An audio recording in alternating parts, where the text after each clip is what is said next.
অনেক বছর আগে ভারতের এক প্রত্যন্ত গ্রামের পাশে ছিল একটি ঘন জঙ্গল। সেই জঙ্গলের গভীরে বাস করতেন এক সন্ন্যাসী বাবা।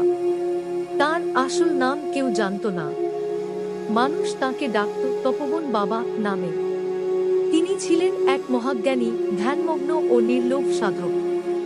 গ্রামের লোকজন বিশ্বাস করত তার আশীর্বাদেই গ্রামে শান্তি বিরাজ করে। তপোবন বাবার আশ্রম ছিল অত্যন্ত সাদামাটা, কাঠের একটি কুটির।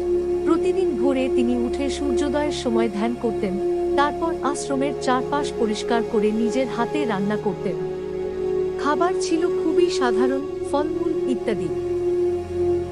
তার জীবনের মূল উদ্দেশ্য ছিল আত্মজ্ঞান অর্জন এবং জগতের মায়া থেকে মুক্তি লাভ। যদিও তিনি সংসার ত্যাগ করেছিলেন বহু বছর আগে, তবু মানুষের দুঃখ কষ্ট দেখলে চুপ থাকতে পারতেন না।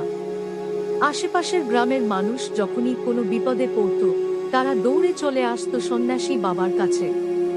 কেউ অসুস্থ হলে বাবা তাঁর গাছ থেকে জড়িবুটি এনে দিতেন, আবার কেউ মানসিক দুশ্চিন্তায় থাকলে তিনি ধ্যান বা মন্ত্র শেখাতেন।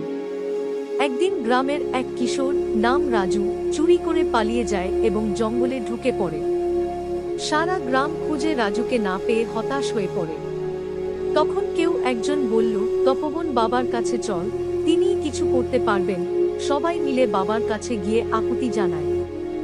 তপোবন বাবা চোখ বন্ধ করে কিছুক্ষণ ধ্যান করলেন। তারপর বললেন, ও এখন ভয়ের কারণে এক গাছের গোড়ায় লুকিয়ে আছে, ওকে আঘাত দিও না। ও ভুল করেছে, কিন্তু এখন ও অনুতপ্ত। গ্রামের লোকজন বাবার কথামতো জায়গাটিতে গিয়ে রাজুকে পায়। রাজু কাঁদতে কাঁদতে বাবার পায়ে পড়ে ক্ষমা চায়। বাবা তাকে বলেন, ভুল করেছিস, বুঝেছি, এবার সৎ পথে চল।